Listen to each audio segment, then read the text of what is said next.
There's a reason that tech guys are supposed to stay behind the camera instead of front of the camera. Yeah, well, today's the first attempt at this, and hey, look at that! The recording is going, and things are uploading. So my name is Eric. That's Leland over there. What up? Hey. Hey. So how long have we known each other at this point? Like my memory goes back to probably late 2019, maybe 2020 might have been. I think it had to be after 2020 started because I didn't. You're probably right. I didn't Yeah, move here till then. So I met you. it pretty was much. probably the summer of 2020. Yeah, I it guess was it could have been summer. 21. I don't know. So I think it was no, because I got married in 21. okay. It was definitely 2020. So things moved really fast. If you got married in 21, then we started talking pretty darn quickly. Because So- I remember walking into an upper room for the was it always City Taker or City Takers training center? City takers, plural. City There wasn't takers. just ever one city taker. Yeah, I was about to call it the defunct ministry, but that makes it sound negative. It just reinvented itself into something new. Like all things. That is now Right. the Lebanon House of Prayer. Yeah. But I remember being in this upper room for this conference that we were doing there, and there was this other dude who is into technology and media and video and stuff. And then I hear you like praying out some things that seem just intense, and I'm like, are the tech guys allowed to know Jesus that well? Like, are the tech That's awesome. dudes able to tap into this sort of prophetic-y stream and speak things they hear in the spirit? And I was like, wow. And I know for me, that was almost like permission, That's cool. to actually be allowed to move into a deeper realm with the spirit. That's really good. That actually helps me a lot because I mean, at that point, I wasn't really a tech guy. I had just entered into the world of technology. At that point, I had been the lyrics guy in the back of a church for like 6 months, and then another prophetic guy spoke media over my life, and then I moved here and started doing that actually. So, but that is encouraging. So you were on the front end of your 10,000 hours. I was on the front end of my 10,000 hours in the dark, and then Yeah. In the dark, yeah. So for they say 10,000 hours to become what, professional or proficient, I guess whatever at whatever skill it is, whether passable. it's make things passable, whether it's something with technology, with video, media, or running a forklift. I guess who knows? Maybe 10,000 hours. I don't know if that applies. That's Do you pretty feel cool. like I didn't know that was a thing. Yeah, well, that's a saying. We could Google it and figure that out. But I've always heard that. It's like once you're on the other side of 10,000 hours, that's pretty much what it takes to get to be an expert or professional level.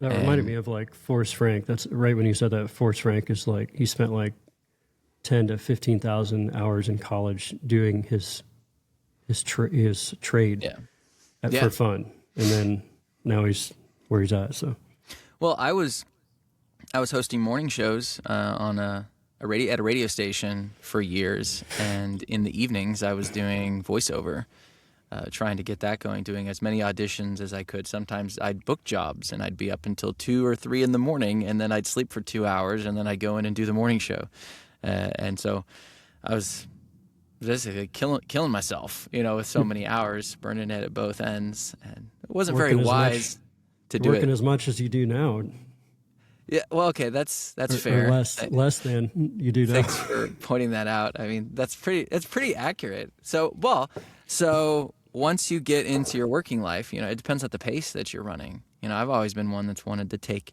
every path.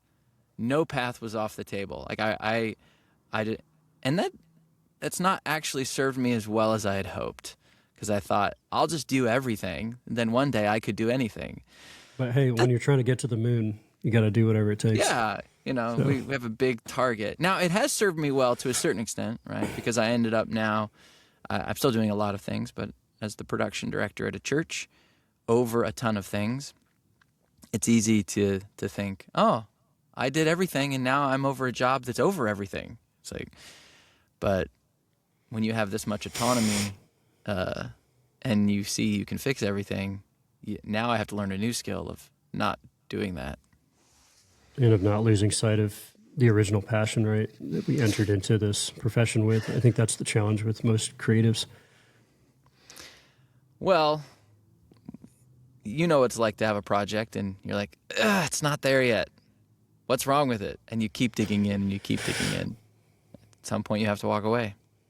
I just think that it's like hard to get locked into the structure of like, you know, have to do all these projects because I'm trying to make income, when you started by like making a funny home video on your iPhone or even not even iPhone, like an old digital camera or a tape camera.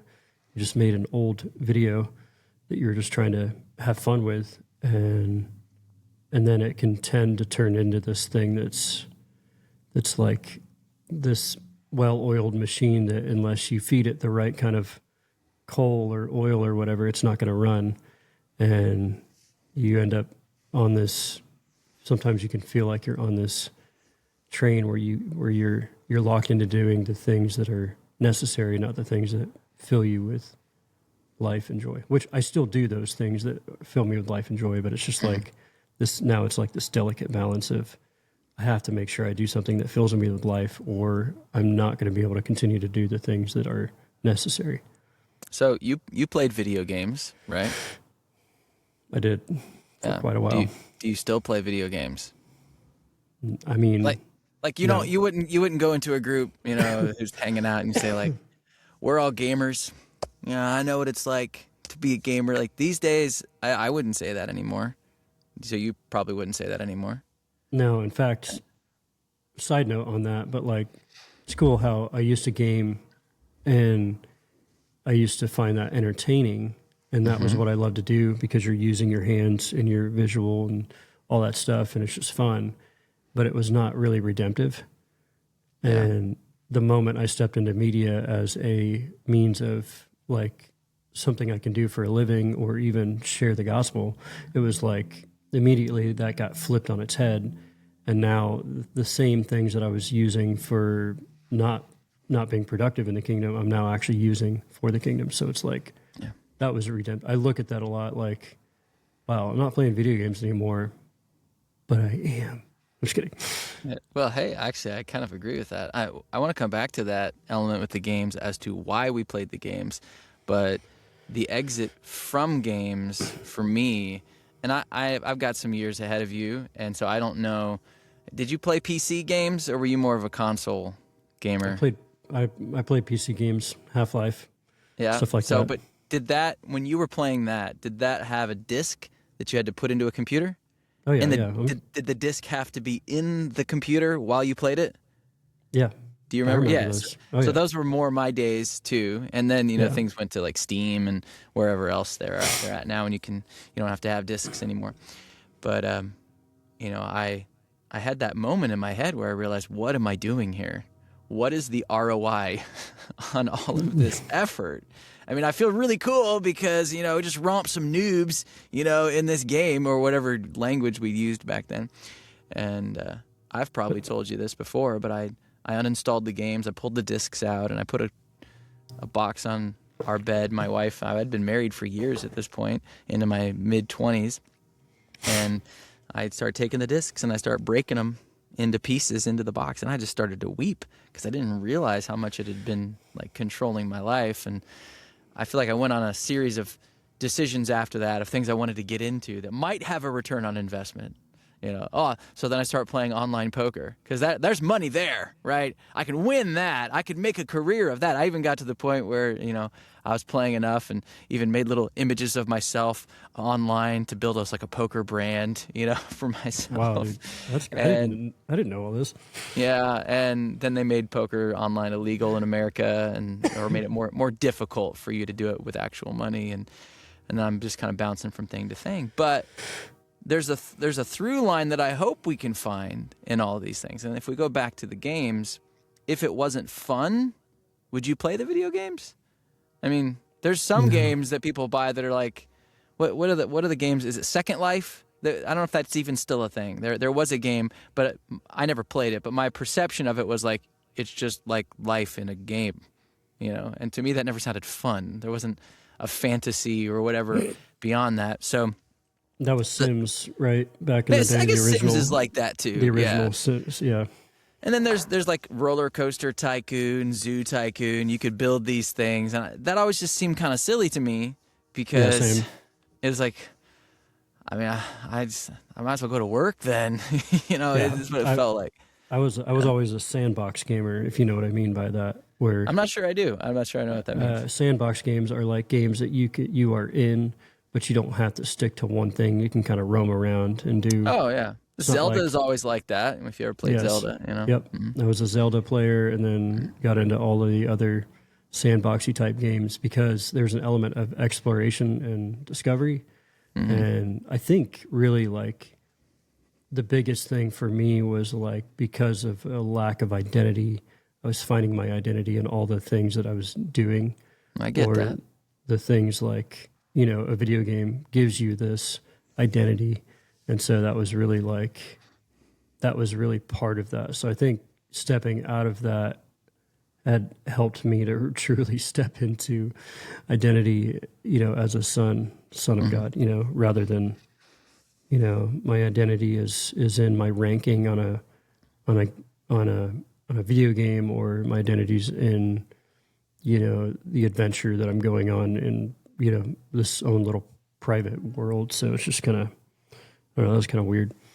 But Well, okay, and I guess in my mind, as you're saying that, I almost think of it as a pool of water that's almost like vertical, that you can push your head into, and just like, Yeah. I want identity. I want it. Actually, it made me think Yeah. of the TV show Stargate. If you ever watched that TV show, they had this like circular ring, and then it was a portal somewhere. And when they filmed it for the movies, anyways, you could tell that they had some guy put his face into water, open his eyes, and then pew, he shoots off around the universe. But like, so I think of that. It's like I want to immerse myself in this because I'm trying to find purpose. I want to find identity. So what is it? As you're saying this, because obviously you must have a moment where something happened where you pushed back and you go, okay, my identity's not supposed to be in this stuff. yeah. I mean, is there a singular moment for you, or is it just the journey of like, oh, and then you're reminded a number of times, or do you? Yeah, do you I think have it a was pinpoint? the moment every time where you feel like you're hitting your head against a brick wall. I'm sitting Yeah. next to a brick wall right now, but the moment where you feel like you're hitting your head against a brick wall where nothing changes, no matter how Yeah, much you've invested, like you said, in video games, you can invest 8-12 hours a day, and like you said, you get out of it and you're like, what the heck was I just doing that for? Like, Yeah. what have I built? Like, in 10 years, will this really matter? And I think that's the thing, is like, you're not really making an impact on your own life or anyone else's life, truly. And I think that's the thing, is when we finally get to the place where we're like thinking outside of ourselves, that's the point where you're like, oh, like this whole life thing is bigger than me. And if I continue to do this, I'm essentially just wasting my own. Just getting a phone call. I was wasting my own time and my own life. So I don't know. Yeah. There's a whole thing there, but yeah. yeah. I think it was. I perceived a 14-year-old was playing against me in my 20s in some Warcraft game that I was playing, and they started on the chat calling me a noob, and I was like getting choked up, like I'm not a noob. I've played this forever, right? Here We'd you we'd- are, like, so what, 20s or 30s or Yeah, what? it's must have been mid 20s, probably like 24 or 25, something in that range, and and that was, for me, that was the wake up call. I told you I broke the discs into a box, but that moment was like, what am I doing? Yeah. And It's I had been married for several years, no kids yet, but I'm staying up until 2-3 in the morning playing video games while my wife is asleep in the other room. yeah. And fortunately at the time I had a job that worked in the afternoons, so I had the mornings pretty wide open. But I guess I could have read a book, or Seriously. something. And it wasn't until years later that I really started getting into reading books, because I realized people who seem to be successful, they seem to be readers too. At least a lot of the people I was paying attention to. Yeah, I think the benefit to where you and I are both at now is where we're in the truly the outlet like that people need is something that is going to produce life. And so like you and I are both storytellers in a sense of like we desire to tell a story not just for the sake of telling a story, but for the sake of others' edification. And I think that is the main thing is like stories have always been told, especially you see in the gospel, like parables are told for a purpose and a reason to get people to think about their own hearts and lives. And I think that's the power of story is it gets you to think outside of yourself. And so if you can use story, everything is just a neutral thing, right? Media, everything we're doing is just a neutral tool. It's like a hammer, right? You can either use a hammer to punch a hole through a wall, or you can use it to build a deck or to build something that is actually constructive. And so how you use that neutral thing is what matters. And if we use story to drive people to life and love and, and Jesus ultimately, then we're making an impact that's eternal, not just temporary. And, I'm going way deep here, but like, you know what I mean? Like if we use our capabilities and our knowledge and our passion to, instead of get lost in a story that somebody else has made or fabricated, we can, tell our own story or tell somebody else's story in a way that leads them to hope and life and love. Well, I think what you just implied there, and if I'm not going too far into the weeds on it, I think it's a double-edged sword, right? I do think that story is the through line, right? So your hat that you're wearing right now, like I would be as bold as to say there's story involved in that and the decisions that were made. And if there isn't something compelling underneath it, and I don't want to degrade what we're saying about what story is, but it's that life-giving element to the experience of a product or a media or whatever it is. But I'm sitting last night or the night before, they made another Jurassic Park movie with Scarlett Johansson, and I'm like, why are they still making these? The formula is the same, but it took me Are they using walkers yet? Like, are they? Yeah, right. Trying to run away. And because they came back and made 3, and then now this is another one, and the formula is the same, yes, but it took me like 3 nights to finish it. And I'm finishing the movie not because I enjoy it, but because there's something in me that feels like I'm obligated to come to the end of it. I mean, some movies are so bad I just don't watch any more of them, but some of them are like on the border, and I'm like, I kind of want to know what happens, but I don't really care, so I'm not invested. And as I'm finishing up the rest of the film, what am I... Like, you can just fill your life with consumption of stories. I mean, I don't want to. We have a passion for this for a reason, because story, it can be intoxicating, it can be life giving, it can also tear you down at the same time, because some people have a way of digging in on stories that just like, where's the light at the end of the tunnel here? Like the movie Seven, for example, is one of a few movies I know of where the bad guy actually wins in the end, and you really don't want that. I mean, it's a terrible way for a bad guy to win at the end, but so I'm not saying those stories shouldn't necessarily have an outlet, but you can be watching a film, you're like, what am I doing with my life? I love this so much, I love this medium so much, but like, if it's all I ever do, if I just consume, and then on the flip side of that, well, what if I'm on the other side and I'm the one making it? What does that mean for other people? Right? Mm-hmm. Now, am I perpetuating the issue that I have for someone else? And I'm not here to say the answer is unplug and have no electricity, so that we can't do these things, but at least colors our involvement both in it and the consumption of it. And I think without a sober perspective, what are we doing? Yeah, that's why I did what I did a couple of years ago. I've shared this with you before, but like felt led to do a movie fast for 2 years.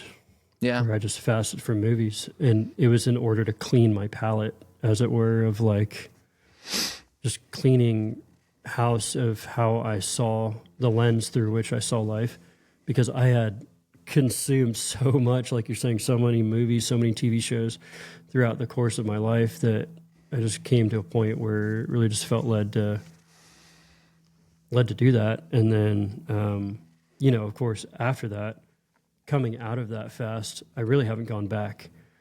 And I don't think that that's bad. I think that that's been really rich because, yes, we're now on the opposite end of we're producing more content than we are probably consuming it.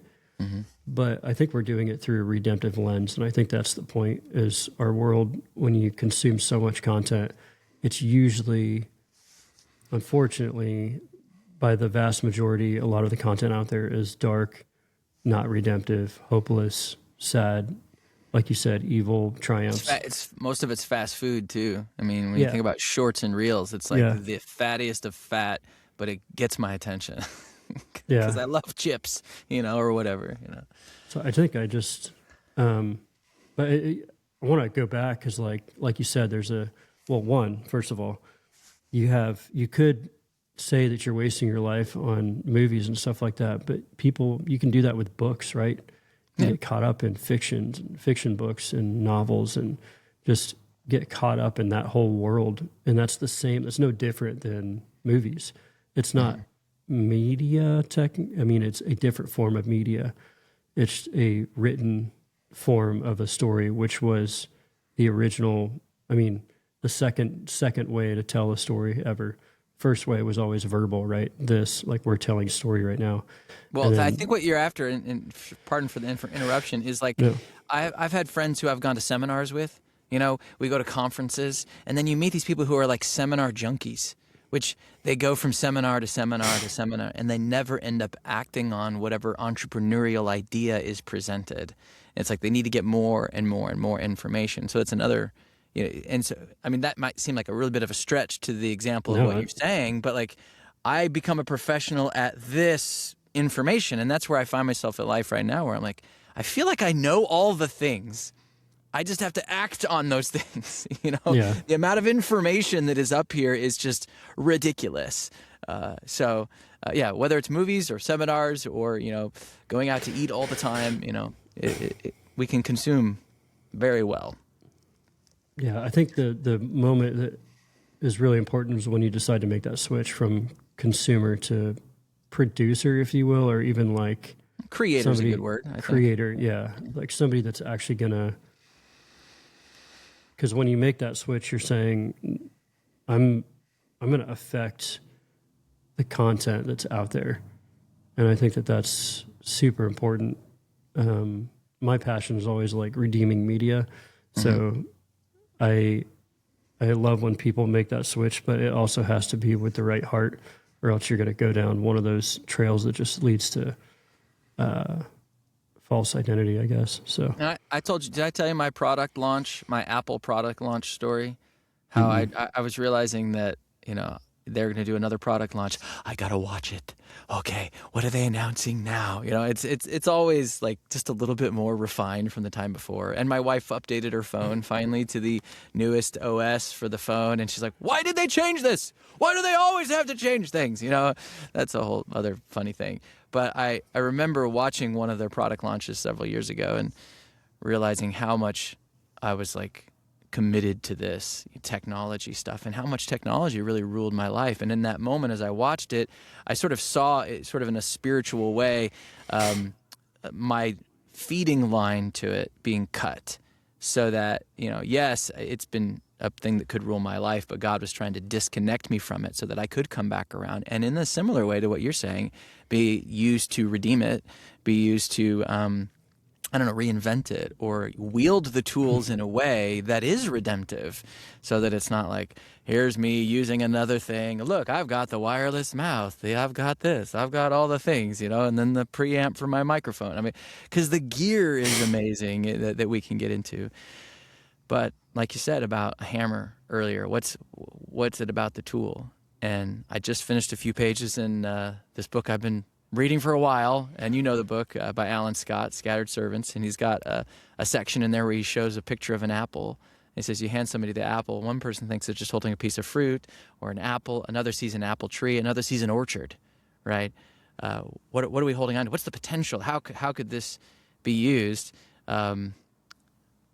So what is this that we're on right now? I mean, we're on a platform where we're just talking, and you and I live in two different places, like many miles. I don't know if it's 1,000 miles away from one another or what it is, but somehow we're able to use this tool and connect in a way that we couldn't have even 20 years ago, 5 years ago, Yeah. maybe more. That is funny. Like, you speak to the potential of something. I remember, like, these are just tools, right? But like, I remember for years, this is going to sound trivial, right, in a first world context, but for years I had like an older iPhone version, and like everyone else around me had were getting like the new models, and I just kept holding on to this model because it's all I could afford. But it was just like I just remember I kept looking around at all these people with these phones in their pocket that had like, the three cameras and the latest this and latest that, like you're talking about. And I was just like, as a visual storyteller, I was like, you have no idea what you're wielding in your pocket right now. What you're holding on to. Yeah. You're probably not even using it, to the maximum ability. Yeah. Yeah. So and it's Samsung just announced, what did they do? They have an 8K camera that they're claiming at their just recent product launch. You now have the pro camera in your pocket. Yeah. That's crazy. As if the average person can tell the difference between even 1080 and 4K or 4K and 8K, so. Yeah. It's just like what you said reminds me, like, how often do even us, like you and I, how often do we walk around with the potential for something greater than what we're operating in, and how do we unlock that? So, yeah. Well, a couple of times in the last couple of years, I've had friends who I've said, I'm tired of living beneath my means, and I mean that in a spiritual way, because there's things that we have access to as sons of God that I don't want to say we'll never tap into, but like we often don't tap into. And I don't even care. I care about the supernatural things. In Ephesians, we have, is it every spiritual blessing, in is it heavenly places, or however the translation will say. I honestly don't even care about any of that in a practical way. What I care about is the confidence that comes from believing that, right? So if I'm like, yes, God, thank you, there's a confidence in self that you can have just for knowing who you are in Christ, that I so easily fall away from that. It's like, oh, here I am again. Oh, hey, my ankle's kind of hurting right now. What, I got something going on here? Or, oh, like, I don't feel great, and then the world must be over. So then my highs become high highs and my lows become low lows, but if I would just go, I know what the word says, I choose to believe it, what excuse do I have but to be confident, Yeah, it's good. So I want that more than I want to be able to be like, you're healed, you're healed, you're healed, yeah. So that's good. At this pause moment, I think it's probably a good second to go, why the heck are we even talking today? I don't think we really said that when we opened up. We're going to do a commercial right here. Yeah. Well, I mean, hey, we don't know what this is going to become, right? So this is actually, let's just get very specific, right? So, okay. Was it Wednesday morning? Were we talking on Wednesday? Is that when we had that Zoom call? Yeah. I think it was Wednesday. Yeah, we were talking. We had a Zoom call, and then with L Hop, and then you called me afterwards, and I don't know how long we talked. We were talking 45 minutes. It probably was, Yeah. And over the years that you and I have known each other, we've had conversations about starting something or doing something. And out of a lot of those conversations, I have purchased website domains, and ideas for businesses. Like, it could be. Now, you're a domain mogul is what you are. Well, if it feels like that from your perspective, I know people who have triple the amount of domains that I have. Insane. And it's the same thing with coffee too. Like for me, it's like I use an AeroPress for my coffee, and I don't want to have like just the real base cheap coffee grounds. And so when I tell people about that, sometimes they're like, "Oh, you're a coffee snob," and I'm like, I don't feel like it. I drink it black, and but there are other people who have like the espresso machines, this huge in their own house, and you're obviously where you're at right now, located above a coffee shop, physically, and you've been, doing a little bit of product placement there as you pick it up.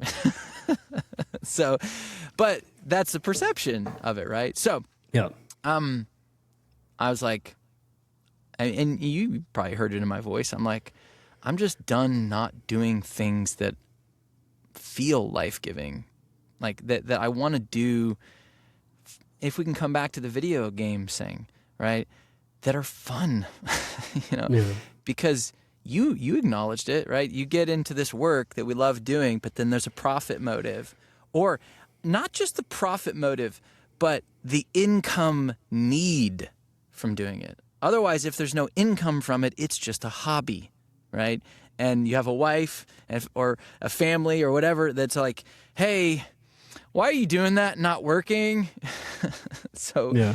we don't make space for these things. And I just threw it out there to you. Maybe we should just talk at some point. Yeah.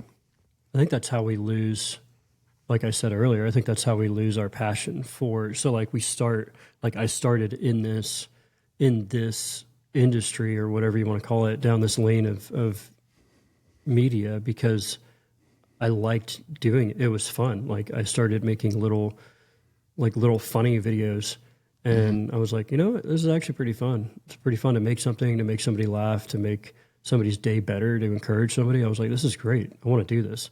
And you get into it because you love doing it.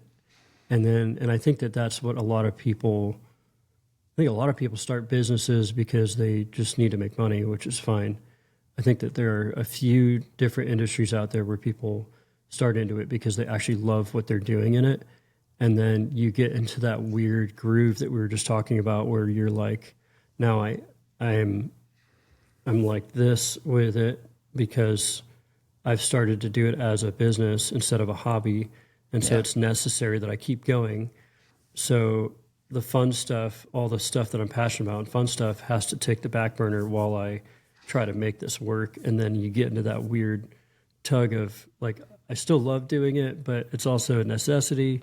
And I think that you have to come back to stuff like this where you're actually doing, or, passion projects where you're actually making, not just taking the time, but making the time to do them so that it fuels your love tank for what you do, as it were, so that you can keep going. I'm not to say that the stuff that we do is not fun. I still love every single project that I work on, but there's certain things for everyone, whoever you are, where you come alive, and those are the things that we need to keep pressing forward in. So when we do things like this to try to make an income, or a living rather, maybe a better way to say it, there's a whole different perspective that we take, or a different way that we analyze our time, right? So if I'm spending time over here on the business, what's the return on that? All of a sudden, the many things that you do where you didn't care before, whereas maybe you were making a video before and you're like, I'm going to go over to YouTube and I'm just going to watch like 30 tutorials on this and then play around and mess with it. Well, now, if you are using YouTube, you need the right tutorial to get it figured out right now so you can move on to the next thing, get the project out, get paid so that you have the money coming in so that your family will eat, and we end up in that place. And instead of, it's like, oh, I'm just making something. And I think this is a principle everywhere. It's not just in what we're doing. It's involved in so many facets of work and lives, because we have families and just communities that we interact with. That's the thing, dude. That's what you just said is it's a mindset shift. So we actually have to make sure, and this goes back to even what you were saying earlier on something, but we have to consistently take our thoughts captive and readjust.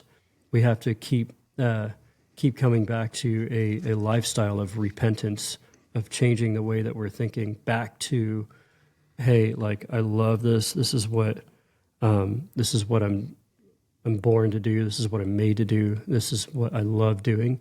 And we have to come back to that mindset, or else it will become like a chore in our heads.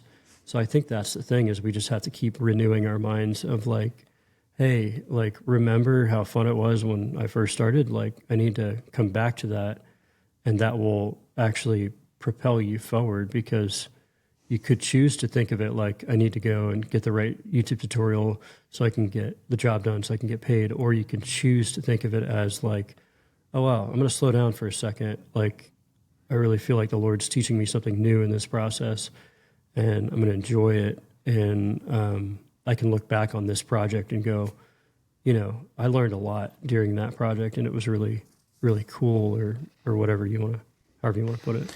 So what is your take on hard work in this? So let me state a perception, and then you can respond to this, right? So sometimes it's easy to look at people's story that they become celebrities or whatnot. Like, so whether it's in Hollywood or wherever, or they're on social media just making videos for fun. And it seems like there's a scenario in which you do a thing that looks fun, that you're enjoying, somebody notices, you get more attention, you get more opportunities, then you get more money, you get all of this. And it just, for some people, it looks like it just goes, whoop, and they've, and because we've accepted in our mind that that is a scenario that happens, and it seems like you have some of these people that seem to just went overnight really quickly into the limelight. It's like, well, that's not fair, right? That's not fair. That should be able to happen for me. But in reality, for the most of the rest of us, it is a lot of work. Like we have a perception of how that YouTuber has made their gotten all those subscribers or whatever it is. But how much content are you really making? Are you putting anything? Is it once a week, a month? Is it every day? Is it 20 pieces of content a day? So where does the hard work really have to come in? Not bless you. Not specifically. I'm not really saying the hours per se, but is there a lot more hard work than we really want to admit? Yeah, and I've got a lot on this. First of all, I'm going to go back to what I mentioned earlier, like Forrest Frank is a prime example, right? You could say like overnight success. That's not true for, I don't think, anyone. I don't think there ever truly is an overnight success unless it's like somebody wins the lottery, but then they go off the handle anyways. But I'll come back. So like Forrest Frank, for instance, he spent thousands of hours crafting this thing in a private space with the Lord, like just crafting it. And then he got into this Surfaces band, and that's like a public band, and they got notoriety and they slowly began to build. And then he actually makes the decision himself. He feels like the Lord is telling him not to continue.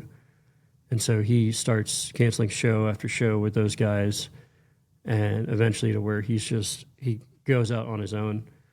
And he's like, I'm laying it before the Lord, like I'm giving it all away. And he decides to just sit and wait.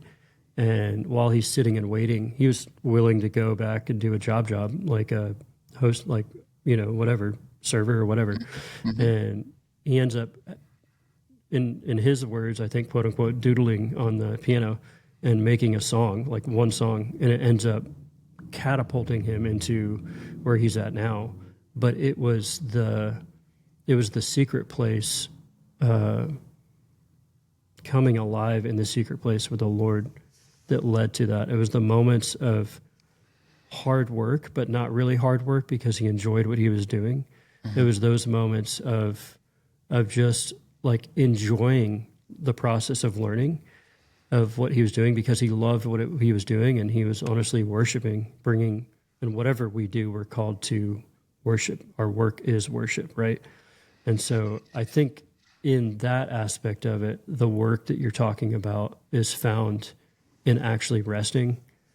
So I know this is like deep and stuff, but like it's really found in the true work that will lead to true life and ultimate productivity or ultimate. There's two aspects I want to talk about. That the true productivity only comes from that place of rest. And then the second aspect I was going to talk about is stewardship. Like there is no such thing as an true overnight success. And the reason that I'm grateful for that, and that I'm actually grateful that I'm not successful wildly right now, is that I have not had the time to steward step by step the process of working to earn. And I think that as you work to earn more and work your way up that quote unquote ladder, you actually are able to steward things better because you know the work and the dedication that it takes to get there. And so when you are there, you're not just going to blow up and go off the handle. You're actually going to come back, like I've seen Forrest Frank do, come back to the secret place and go, you know what, this platform is great. I'm glad I have it, but I'm not going to be upset if it all of a sudden goes away one day. I'm with the Lord. You know, I think of him, I think of Steph Gretzinger, like all these people that have walked that walk, but have maintained their character with the Lord in the process. And they're like, now all the lights and the people and the fame, it doesn't appeal to me. Like I know who I am and I know who Jesus is to me. And I want to stay in that secret place. And in that place, nothing can touch you. Like, does that make sense? Like nothing can affect that productivity. You're going to continue to reproduce life in Jesus. So I think some of what you're saying too comes down to our remembering those moments with the Lord. You know, I've had a lot of those secret place moments, and I feel like I've had some notable success, at least for my business. And then I'm riding along for so long, and then I realize, I feel like I've gotten way out ahead of the Lord here. And why is this not working anymore? Why are things not like they were? And I even find myself in a season of life now where I'm just, can I go back to where I was 2 years ago? Can I just go back before? But where I'm at right now, I feel like it was what God wanted me to do. The shift in my career, he said, yes, go in this direction. But things are not the way that I thought they should be. And if I think about the last 18 months or so, I threw myself into the work that I'm doing, but my emphasis on spending time with Jesus and prayer has been less consistent than what it was. Now, I don't know. I get bent out of shape sometimes about, am I doing the right amount of hours with you, Lord? Have we talked enough? Have I read enough of the Bible? You know, and I don't think it's about any of that. But at the same time, there's something in here in the heart that just has walled itself off a little bit.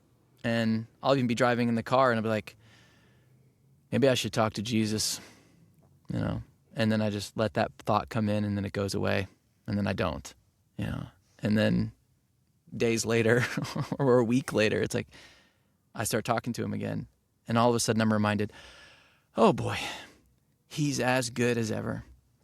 Like he's still just as good as when I was spending 2 to 3 hours a day with him when I was working for just myself and not somebody else. And I had all of these extra hours, right? So it isn't about the hours and the time, but I can get out ahead of him and just totally forget about him, you know, and even use the excuse that working for a church, I'm doing the Lord's work, you know, so it's no different than just spending time with him.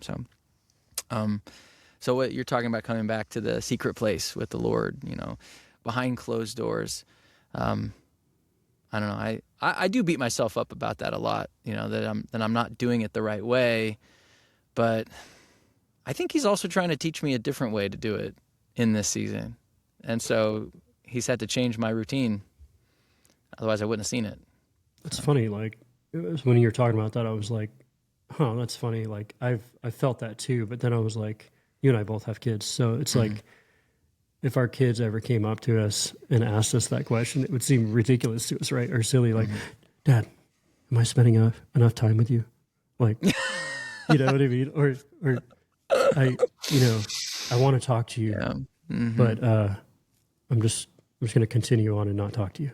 You know what I mean? Like, a lot of that sounds silly to us. And as a father, we're like, I'm fine if you spend 5 minutes with me. I'm fine if you spend 2 hours with me. Like, I love you. So like, come back whenever. And so you really do get a different perspective when you're on Hold the on. other I end of it. think you're right. I think you're right here because I have a 14-year-old and she's just now moving into this season where she's in her room a lot, right? She seems like she doesn't want to be hugged as often as like That's I hug crazy. the little kids, right? Yeah. And we were having this conversation the other day. She wants the basement bedroom at the house, and that's actually That's where I'm at. so funny, I'm dude. at right now. Well, now she wants the basement bedroom. She wants me to move my voiceover booth into her room that's upstairs, and she wants the space because there's a bathroom right outside. The family room is out here and everything. And she comes into our bedroom one night, and she has this whole PowerPoint presentation as to the benefits of her moving to the basement and That how was it's so going to help the family and all this stuff. But what's interesting is I got attention from her in a way that I haven't in a while because she wants something from me. But that's a whole other probably conversation about how we interact with the Lord, when we want things from him.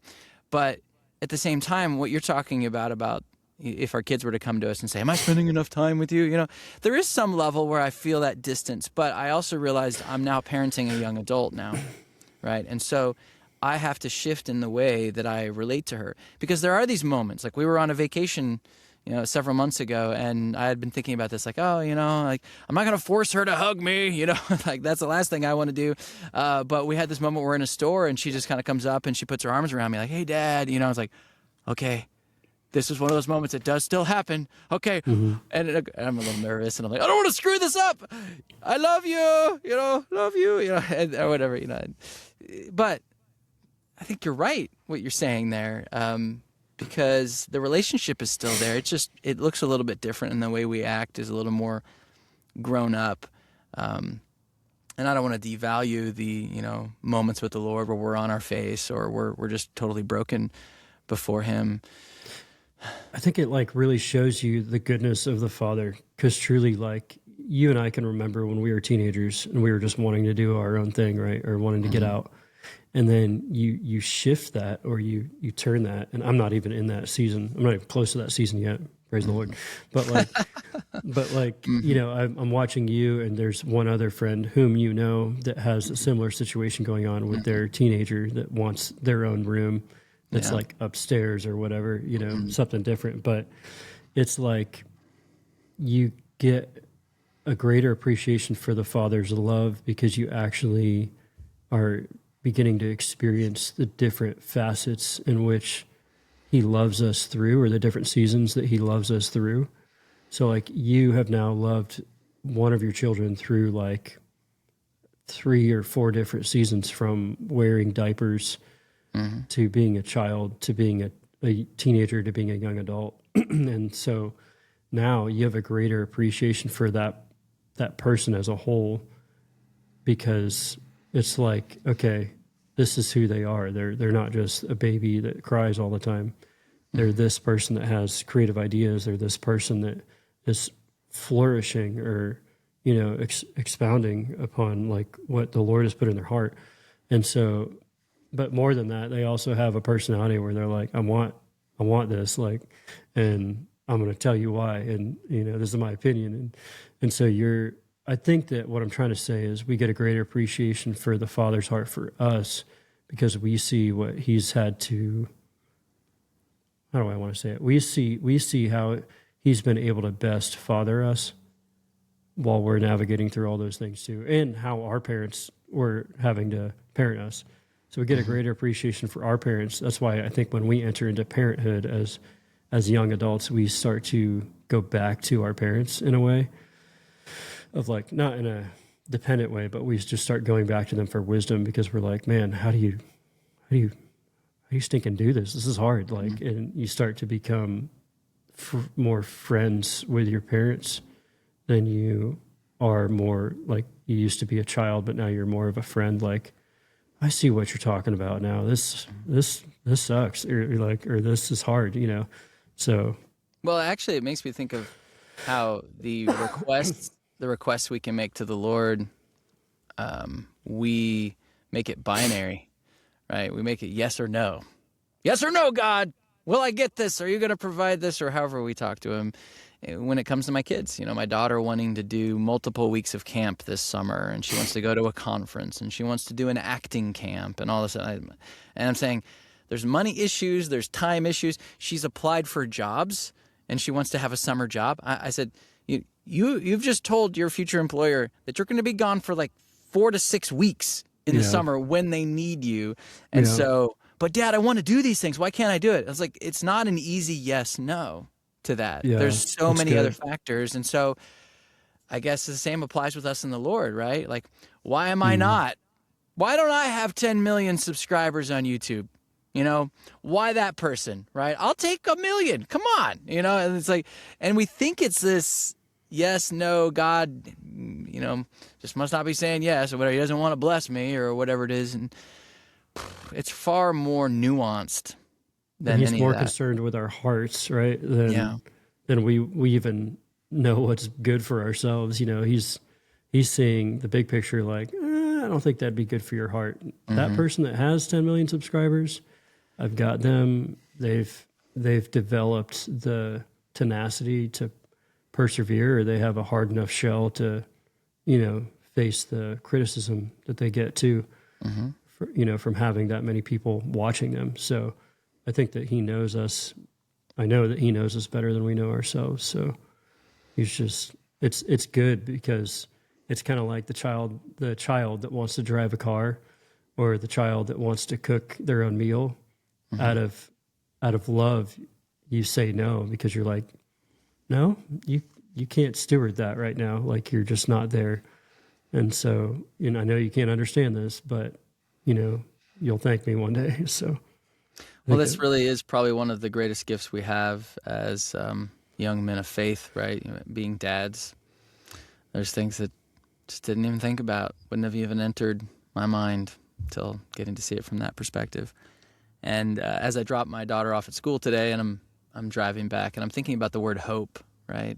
Things not going with career the way that I had hoped, and that's where I had placed my hope, was in consistent income so that we can maintain our lifestyle and all of the things, and it seems like it wavers. And so my mind is seeking another place to put hope, or if I were to shift my career and then there's hope there, or whatever, or I could stay where I'm at, but then I have no hope. I feel like I'm just bobbling around, and I just find myself talking to the Lord as I'm driving. It's like, how do I get from that place where my hope just shifts from thing to thing, and can I just place it in you, Jesus?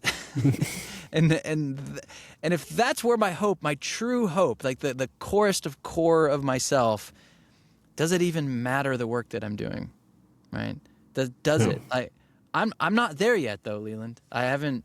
It's my hope in life and the future is not dislodged from what I do enough that it doesn't affect me. Maybe I haven't been doing this long enough yet, but I thought about this the other day. I was like, I've only been doing this 5 years, right? And I was like, you know what? If all this went away, I know up here, and I'm still making that journey every day. I'm having to do this where it goes from up here to my heart. But like, if I lose all of this, what I'm doing, I know that I'm still a son, and I know that, I'm still loved, and that my identity isn't. But it can be really easy to get wrapped up in what you do, like to where that defines who you are. But it's, if we keep returning to that, then we'll never be like disappointed. So,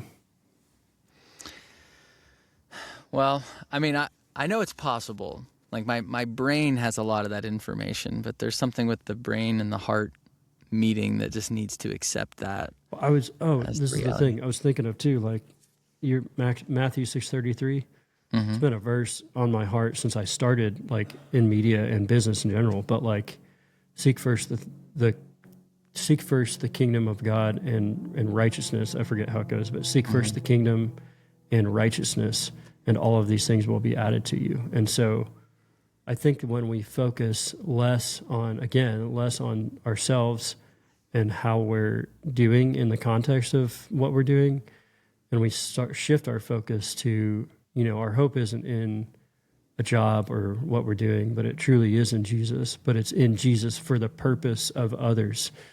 So it's like we're seeking his kingdom first and his righteousness, not for our own lives and our own family, not just for that, but for the sake of others, for the sake of others having that, light bulb moment where they understand the gospel. Then at that point, we're in the right groove to see all of those things that it talks about in Matthew 6 about food, water, shelter, clothing the flowers of the field and feeding the birds of the air and all that stuff. All of those things, the things that we actually need, will just happen. So, I've never read C.S. Lewis's Screw Tape Letters, but I've heard it used as an example countless times on podcasts, just conversations where they talk about the one, the uncle demon and the nephew demon. He's teaching the one to get humans to focus either on the future or on the past, but not the present. Don't let them think about right now. And I know for me, a lot of future focused things. There's a parallel issue, right? Like I want to see the destination, where we're heading in the work that we're doing. What are we working towards? But also there's another element of like, oh, what's coming in the future?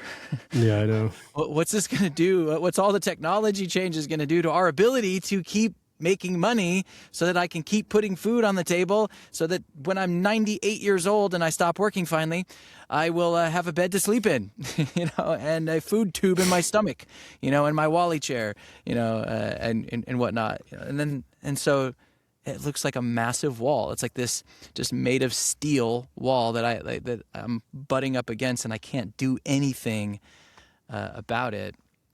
And I don't want to stay there. But and you and I have had conversations about some of my shifts recently, when I come back to emphasizing my family. If family is priority, if Jesus is my first love and my family is my first ministry, it has a practical, physical impact to me. I'm just standing in the kitchen. One kid's going, "Ah, you're sitting in my seat." And the other's saying like, "Where's the food? Where's the food?" And my wife is just, I know she's going crazy. And I'm just going, oh man, this is a peaceful moment. This is really cool. And then somebody drops something else, maybe a dish breaks or whatever. But these are the people that that are my priority.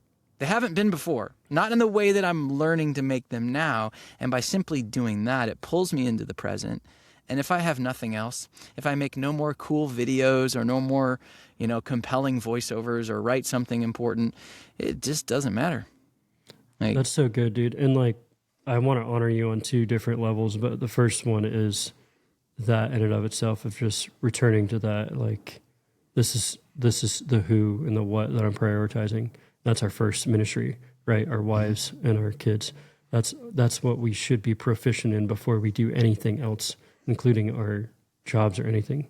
That's first and foremost, Jesus, God, second, wives, and then third, kids. And if we don't have all of that down and solid, then everything else is going to be screwed up. But the other thing was the way you're able to function in the midst of chaos. And I guess I'll let you close us out on this, but you were over at my house a year or two ago, and you had your kids over, and you came over for lunch, Behold Conference, and we were just visiting, and your kids were going hog wild everywhere and blah, blah, blah, all this stuff. And you're just sitting there thinking about life or whatever. You were present, but you were just calm. And I think I remember talking to you about that afterwards. I was like, how do you function in that?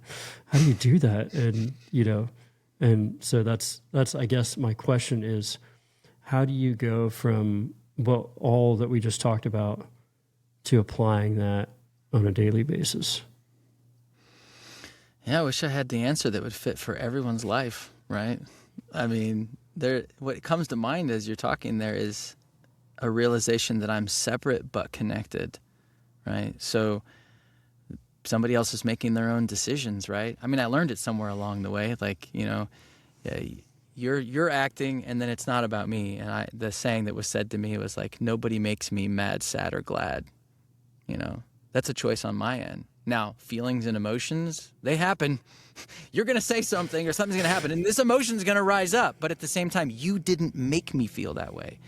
And to fully accept that, my kid puking on the ground or complaining for the 4,000th time that I'm not letting them look at the iPad. Like, you can't watch, like, you're done watching for the day, right? And they're like, meh, meh, meh, meh, meh. I'm like, okay, keep doing it. I'll just keep reading my book, and then that's still going on around us. Some people have a terrible time with that. But for me, what I'm saying is I feel like we are separated, but yet we're still connected, right? So I'm still an individual person, but we're in a family together, right? So we don't lose that, but you are still an individual, and it doesn't change who I am. And it's funny, I with as much struggles I feel like I've voiced in the last hour about identity, and me being waffling back and forth like, who am I? Who am I? Or like an actor, which I am, going like, what's my motivation here in this scene? So emotional about it. I know that he's made me. Exactly. I know like that I have identity in Christ, but man, I'm available to be pushed around. Like, I feel like that's what happens. So, but in the context of family, in the way that you're talking about, I think I've just also accepted it. Like, this is just what happens. And I love the people in public when your kids are crying and throwing a fit, and the mom or the dad that's like, hey, I've had kids too. I know how it is. So it's like, you're like, oh, good. Okay, this is normal, right? Yes. This is normal. Yeah. And so, Leland, let's you and I just have a conversation, even though 4 or 5 kids are screaming on either sides of it. Let's just keep talking, Yeah. So we exist, and we're still existing, and we're still whole, regardless of all the things going on around us. But dude, that'll preach itself. Like, as much as we're kicking and screaming to God, and He's still just standing there like, I love you. I'm going to continue doing what I'm doing, having the conversations I need to have. You can kick and scream all you want, but I'm here. And I would say a last thought then would be, if our Heavenly Dad has a ridiculously complicated relationship with the whole world, the whole universe, we just have a teeny tiny universe. Like, if I'm struggling with whether or not my 14-year-old will be willing to hug me, or whether or not my 3-year-old is going to actually wipe her butt when she goes to the bathroom, like, this is really, really little compared to what God's dealing with. And that doesn't mean shut up and just deal with your issues. It's just, okay, if He's going to provide support to me, I don't know that the amount of support He has to provide really has to be all that much. I'm not really asking that much, so I can ask for it. Like, God, be with me in this moment where it's like there's another mess on the floor in front of the toilet again. And the world's not over. So, yeah, I think that's the end, Leland. I think that's it. Video games, poopy diapers, and lots of love. So we'll see what happens. Love you, brother. Love you. Peace. Peace.